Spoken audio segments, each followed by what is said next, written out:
श्रीमद्भागवत महापुराण दसम स्कंध अध्याय 20 वर्षा और शरद ऋतु का वर्णन। सच्चिदानंद रूपाय विश्वभूतिपत्यादि हेतवे तापत्रय विनाशाय श्री कृष्णाय वयं नुमः। श्री सुखदेव जी कहते हैं, परीक्षित, ग्वाल बालों ने घर पहुंचकर अपनी माँ, बहन आदि स्त्रियों से श्री कृष्ण और बलराम ने जो कुछ अद्भुत कर्म किए थे, दावानल से उनको बचाना, प्रलम्ब को मारना इत्यादि सबका वर्णन किया। बड़े बड़े बूढ़े गोप और गोपियां भी राम और श्याम की अलौकिक लीलाएं सुनकर विस्मित हो गईं।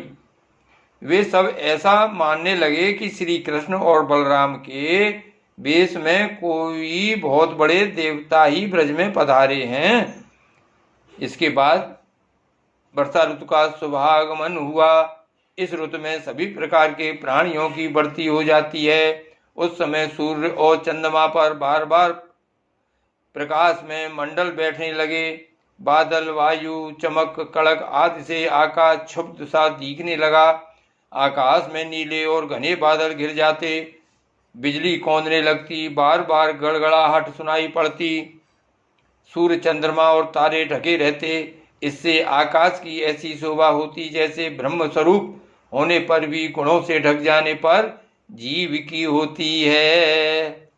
सूर्य ने राजा की तरह पृथ्वी रूप प्रजा से 8 महीने तक जल का कर ग्रहण किया था।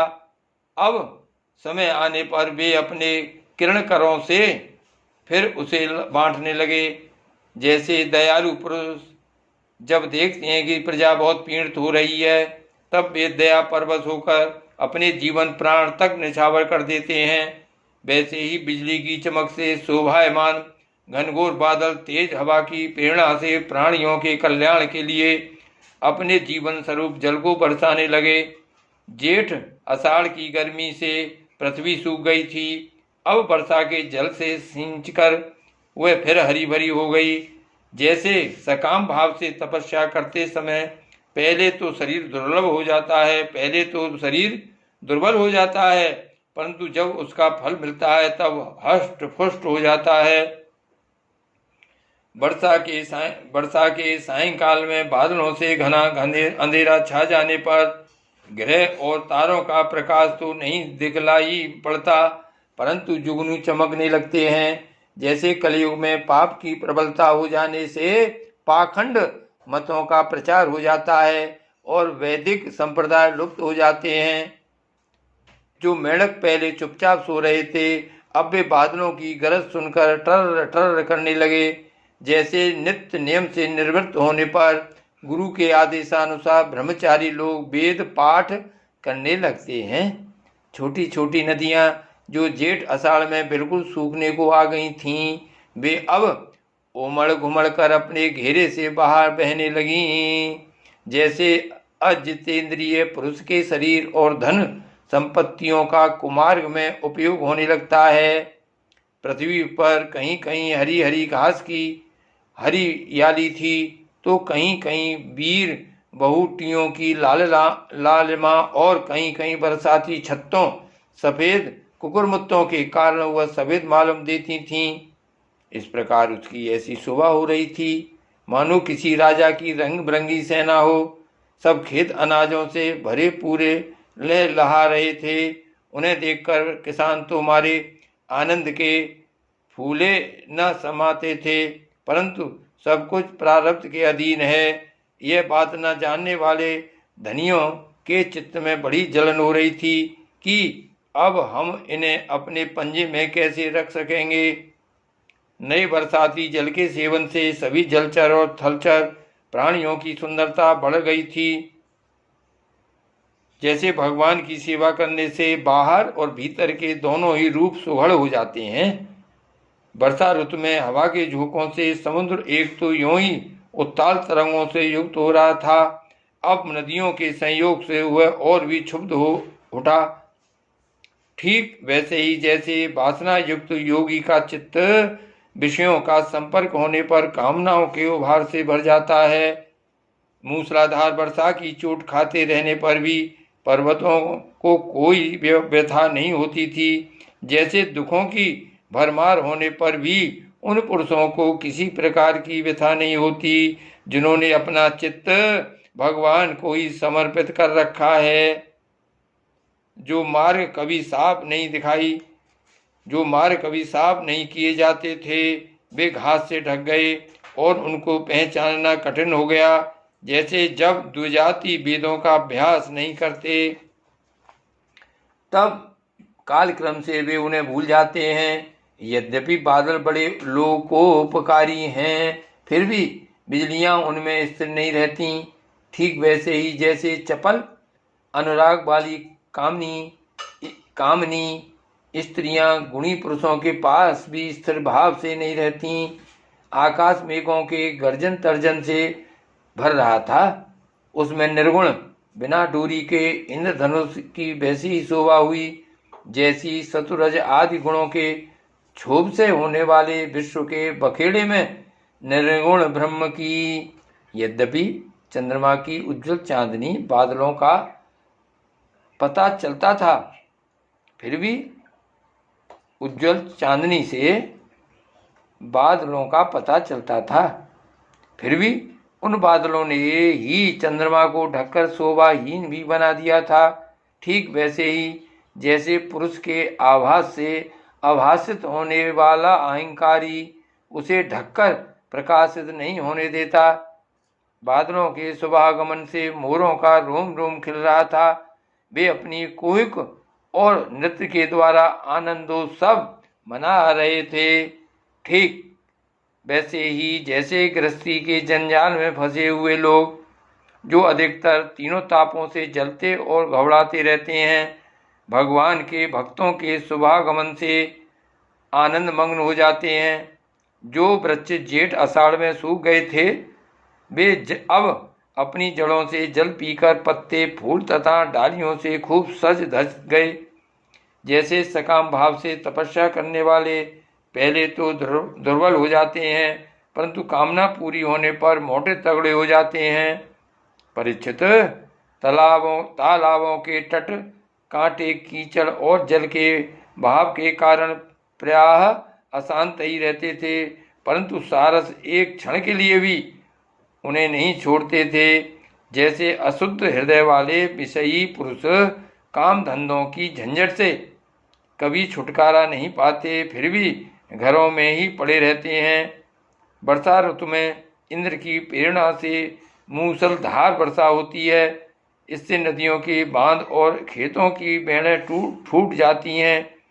जैसे कलयुग में पाखंडियों के तरह तरह के मिथ्या मतवादों से वैदिक मार्ग की मर्यादा ढीली पड़ जाती है।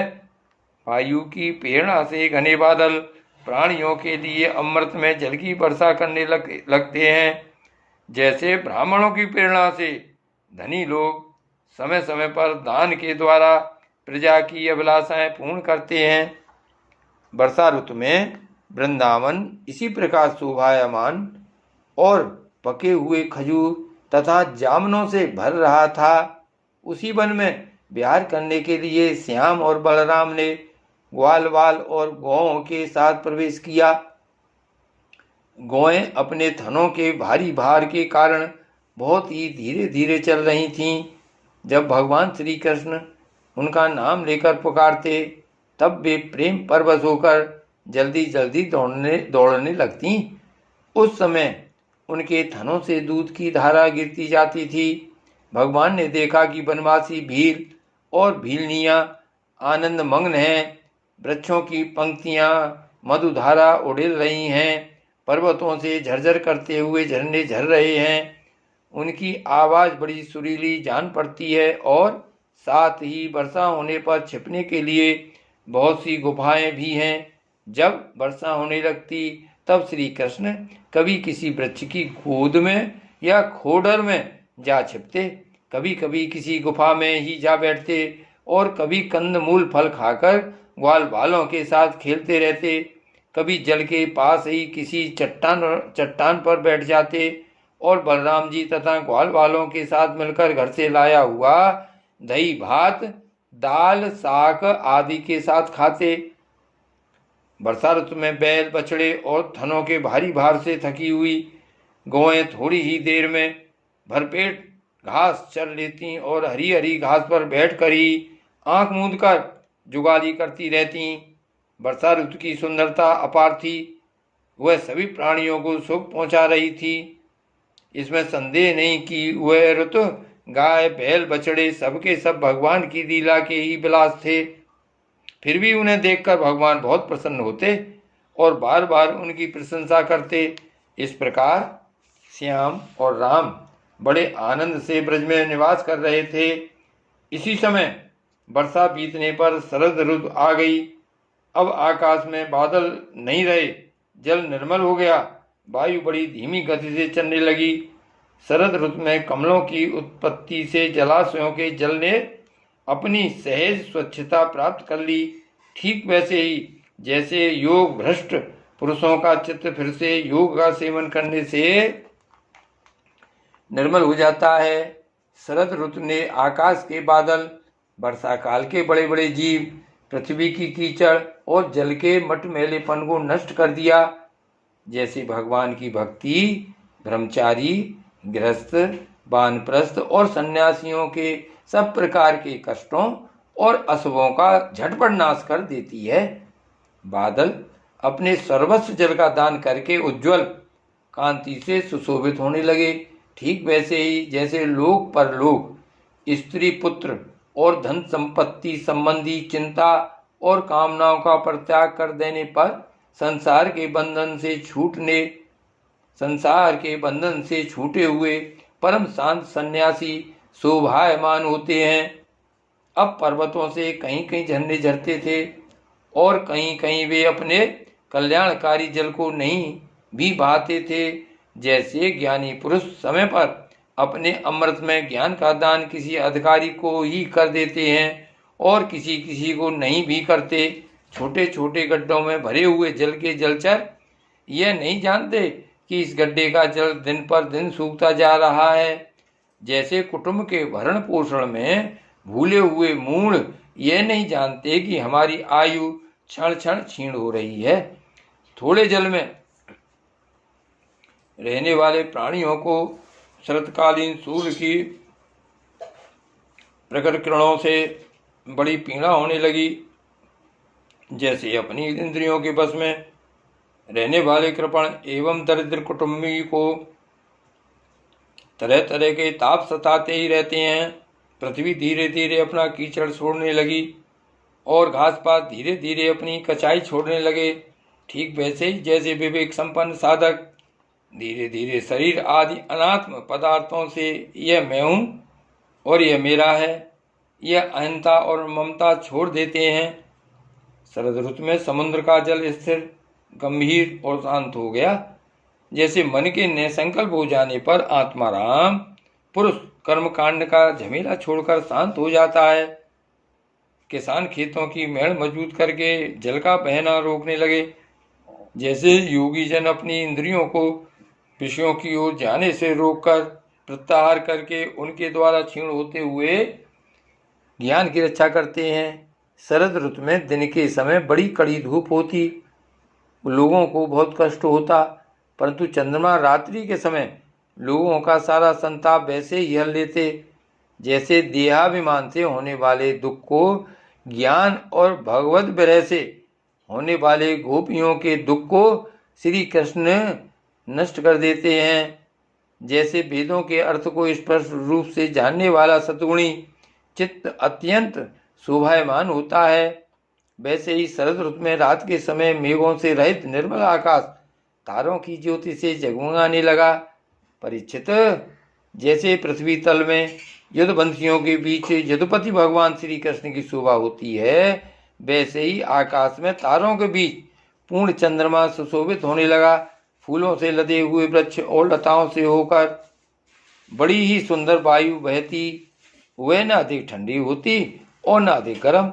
उस वायु के स्पर्श से सब लोगों की जलन तो मिट जाती, परंतु गोपियों की जलन और भी बढ़ जाती, क्योंकि उनका चित्त उनके हाथ में नहीं था। श्री कृष्ण ने उसे चुरा लिया था।